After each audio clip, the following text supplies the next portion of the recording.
A year ago, I moved my entire two-person studio out of a Brooklyn co-working floor and into a 100-year-old shop house in Sukhothai to cut our burn. And the one thing I was dead certain would ruin, it turned out to be the best part of the whole move. Before I take you inside, if you want the grounded, numbers-first version of building a life and a business over here, no highlight reel, subscribe and hit like. It genuinely helps me keep making these. I'm Sawyer. There's exactly one other person in this studio, my designer, Dana. And the reason we tore the whole thing down and shipped it across the planet wasn't temples or slow mornings or some clean living fantasy. It was the money, plain and simple. Our burn was eating us alive. Here's what that Brooklyn co-working floor cost us. About $1,800 a month. Read that again, $1,800 every single month for 2 chairs, 1 desk we shared, and coffee out of a machine that tasted like warm pennies. That was the rent on the privilege of sitting down to work. Before Dana opened a single file, before one client got billed, we were already $1,800 in the hole. And it wasn't only the rent, it was February in Brooklyn, the sky, the color of wet concrete for 4 straight months, the two of us hunched under fluorescent tubes while I did the math on whether we could ever afford a 3rd chair. Every year, the city wanted more, and the ceiling stayed bolted right where it was. Dana, sharp, patient, does her best work with a cold brew and headphones the size of earmuffs, finally looked at me one gray afternoon and said what I'd been chewing on for months.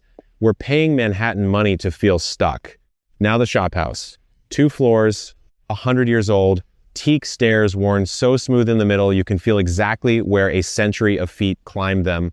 Out front, there's a roll-up metal shutter, and every morning I lift it and it rattles open straight onto a quiet street of noodle stalls. By 7, the street's already awake, charcoal smoke off the grills, a songthae rattling past, someone 2 doors down ladling broth into a bowl. We live above the shop and we work below it.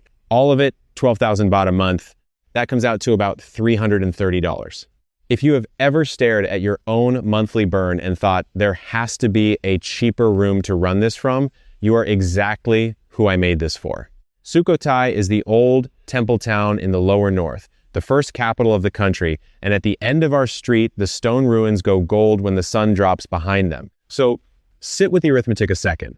Same 2 people, same laptops, same clients, same work, $1,800 a month became $330 less than we used to burn on coffee and cabs in a single Brooklyn week.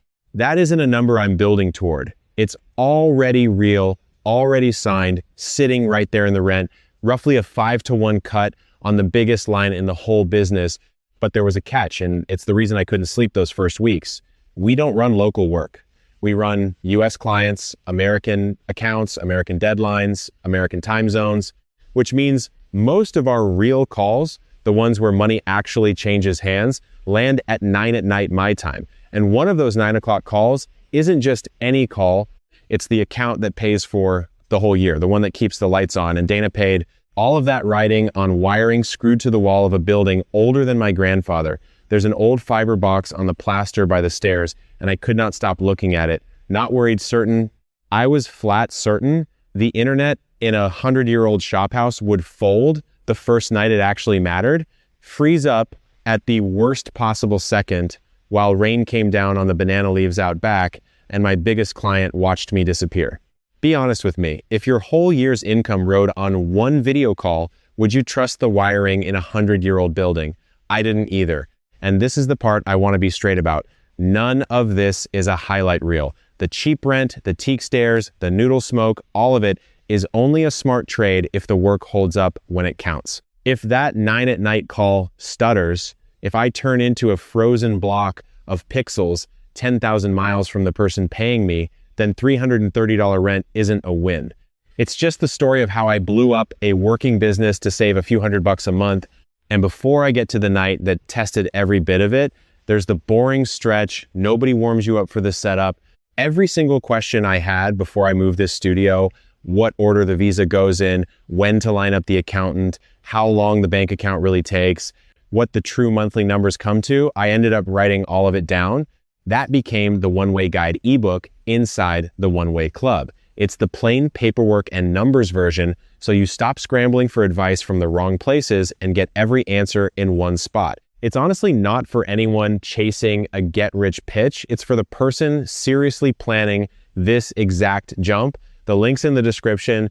But before any of that could be tested, the setup weeks had to happen, the visa, the accountant, the bank account, and every single day of them, I kept walking past that fiber box on the wall, knowing the night was coming when my biggest client would dial in at 9 at night and find out whether a 100-year-old shop house could carry my whole business. Because here's the thing nobody tells you before you make this jump. You don't start with the fiber. You start with a phone call. A founder buddy of mine up in Chiang Mai, been running his little agency out of there for years, told me flat out, over a bad connection, one afternoon, line up your accountant before you invoice a single client. Not after, before. Get the paperwork right first and everything downstream gets easy. Get it backwards and you spend your first 3 months untangling a mess you made on day one. So that's exactly what I did. Accountant first, then the non-B business visa, sorted and stamped into my passport before I sent out one bill to one client back in the States. That one was non-negotiable. You do not run US income through a Thai setup on a tourist stamp and hope nobody notices. You get the non-B business visa done properly up front, so the whole thing is clean from the very first dollar. It cost me some running around a few afternoons in an office with a ceiling fan pushing warm air in slow circles, but it got done. And it got done first. Write this order down if you're planning the same jump accountant, then visa, then bank, get it backwards and you lose 6 weeks. I mean that literally, and in a minute I'll show you why. My accountant is Pim. Small, brisk, moves like she's already 3 tasks ahead of you. She keeps her glasses pushed up into her hair and only pulls them down when there's a real number to look at. Day one, I sat across her little desk with the ledger open between us. And before I'd even finished explaining what I wanted, she looked at me and said, "Do the bank account now, it takes 6 weeks, not 6 days." And that's the one I want to settle for you right here, because it's the thing that trips everyone up. In your American head, opening a business bank account is an afternoon. You walk in, you sign, you walk out with a card. Here, no. Here it's a whole process. Documents, stamps, a company that has to exist on paper first, a manager who signs off, a wait. Pim wasn't warning me. She was just telling me the truth so I could plan around it. So I started the account the very next morning instead of putting it off. How long did it actually take? 5.5 weeks. Not 6 days. She called it almost to the day. And because I'd started it early, because I listened to a woman who does this for a living, those 5.5 weeks ran quietly in the background while I handled everything else. It never once blocked me. That's the whole lesson. It isn't scary. It's just slow. And slow only hurts you if you start it late. While that was cooking, I wired the one-off costs. Company registration and the permit, all in, came to about $2,000. One payment, done. The business legally standing on its own 2 feet in Thailand. And I want you to hold that number against my old life for a second. Half of 1 month of my old Brooklyn rent bought me a whole registered company here. Sit with that for a second. $1,800 used to buy me 2 chairs and bad coffee on a shared floor. $2,000 bought me an entire company. On paper, permanent. Then came the good part, the physical part. We needed to actually furnish the place. So one morning before 7, I walked down to the market at the end of the street. Picture this, because this is where the whole move stopped being paperwork and started being a life. Tarp strung up, motorbikes weaving through, the smell of charcoal and lemongrass already in the air, an old woman under a blue tarp ladling out 10 baht bowls of noodles to men on their way to work, 30 cents, steam rising off the pot. I bought 2 plain desks and a secondhand fridge that morning, hauled them back on the bed of a pickup, and carried them in through the roll-up shutter. Everything was cheaper than I could believe. And everything was slower. Nobody rushed. The old woman didn't rush her noodles, and the desk seller didn't rush my change. You learn that pace fast, or it drives you up the wall. So we settled in. 2 desks below, the 2 of us living above, a teak staircase between our work and our beds, Dana at one desk, me at the other. And within a week or 2, the rains came. You'd hear them before you felt them. This soft, steady drumming out back on the banana leaves. Warm rain, the kind that doesn't chase you inside so much as keep you company. It should have been the calmest stretch of the whole move. Paperwork done, company standing, bank account on its way, desks in place. But every single morning walking down those teak stairs with my coffee, I'd stop in front of that fiber box on the wall, this gray plastic box, wires running into a building older than my grandfather, and I'd just look at it because none of the rest of it mattered. Not the visa, not PIM, not the $2,000, if that box couldn't carry the one thing the whole business actually runs on. The calls, US clients on the other side of the world, 15 hours out of sync with me, which meant every real conversation landed late at night, my time. And then the email came in that made my stomach drop. Our largest account, the one client whose retainer basically pays for our entire year, wanted their quarterly review, full video call, screen sharing, the works, booked for 9 at night, my time. 9, in an old shop house on wiring I didn't trust for the meeting that mattered more than any other on the calendar. So I did what a nervous man does. I rigged a backup, I clipped my phone to the edge of the desk, set up as a mobile hotspot, ready to switch over the second the fiber died, because I was sure that at exactly the wrong moment, with the year on the line, that 100-year-old building would finally show me what it really was. Then the night came, 9 p.m. The largest account dialing in for the review that pays for our whole year, the exact hour I'd been dreading, and I sat down in front of that laptop with the hotspot phone hanging off the desk beside me, dead certain the picture was about to freeze the second it counted. And it didn't. The face on the screen came up sharp, my biggest client leaning into his own camera in an office in the States, and the picture just held. I kept one eye on that little fiber box on the wall the whole time, the same box I'd been staring at for 3 weeks, waiting for it to betray me. The lights on it never so much as flickered. 590 baht a month, that's what that connection cost us. $16, pulled on a thin line straight to the door of a building older than my grandfather, and it carried the review that pays for our whole year without a hiccup. 2 full hours. 2 hours of screen share, budgets, a walkthrough of next quarter, and out back, the rain came down hard on the banana leaves, that heavy, warm downpour that sounds like a room full of people clapping. No stutter, no drop. I had the hotspot phone hanging off the desk the entire call, ready to grab it the second things went sideways. I never touched it. And here's what caught me completely off guard. It was better. Not just fine, not just good enough, better. Cleaner and faster and steadier than that Brooklyn co-working floor I'd handed a fortune to for 2 chairs and burnt coffee. The picture on his end never froze, never went to blocks, never did that underwater thing where you're both apologizing and repeating the same sentence 4 times. My client had no idea that the guy running his account was 10,000 miles away, sitting above a shop house with lit temple ruins glowing down a dark, wet street just past the shutter. He never knew. That's the part that still makes me grin when I think about it. The thing I was most afraid of, it was the one thing that just worked. Tell me you haven't braced for a disaster that never came. The exam, the flight, the hard conversation you rehearsed in the shower for a week, and then it just passes clean and you're left holding all that fear with nowhere to put it. That was me at 11 that night. The call ended, my designer Dana closed her laptop across the room and let out this long breath, and I sat in the quiet with the rain and realized the thing I'd been dreading since the day we hauled 2 desks up those teak stairs was the easiest part of the whole move. The easiest part, not the visa, not the bank account, the internet. The one piece I'd have bet money would sink us. So let me lay the whole thing out flat, because this is the number that actually matters. 12,000 baht a month for the shop house, 2 floors, teak stairs, a roll-up shutter that opens onto a street of noodle stalls.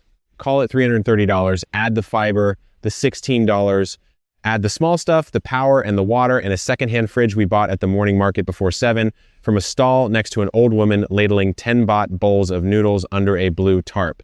2 desks, real fiber, US income, landing in the account the same way it always did. All in, we run this studio for about $350 a month, $350 against $1,800 for that Brooklyn desk. Same work, same clients, same invoices going out, 1/5 of the overhead. I ran those 2 numbers side by side on a scrap of paper the morning after that call, and I just sat there looking at them, because when the gap is that wide, you keep expecting to find the catch. There wasn't one, there was just a smaller number and a better signal. Now, I'm not going to sell you the frictionless version because it doesn't exist. It was slower, everything here is slower, the paperwork took real weeks, not an afternoon. The non-B business visa is a process, not a form you sign over lunch. The company registration and the permits ran us around $2,000 all in. A one-time hit, about half of 1 month's old rent, but a hit all the same. And the bank account?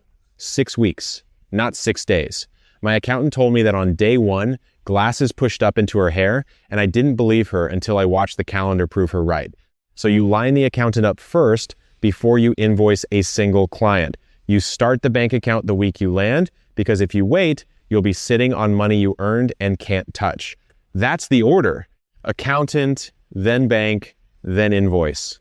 Get it backwards and you will feel it right in the cash flow at the worst possible time. None of that is a reason to stay home. It's just the honest shape of the thing. You trade speed for cost. You trade a frantic, expensive floor in a glass tower for a slow street and a 100-year-old building that, as it turns out, holds a signal cleaner than that tower ever did. So here's what I actually want you to do with this. Run your own version of this number, your rent, your desk, your one big call, and see how close this really is. Take whatever you're paying right now for the room you work in, the co-working membership, the office lease you signed and regret, the spare bedroom you could be renting to somebody else. Write the real figure down, the whole thing. Then write down what the same setup costs on a quiet street somewhere in the lower north, a shop house, a couple of desks, fiber pulled straight to the door. If you run remote income, if your clients don't care what time zone your face loads from, the gap between those two numbers is a raise nobody back home is ever going to hand you. You just have to go pick it up.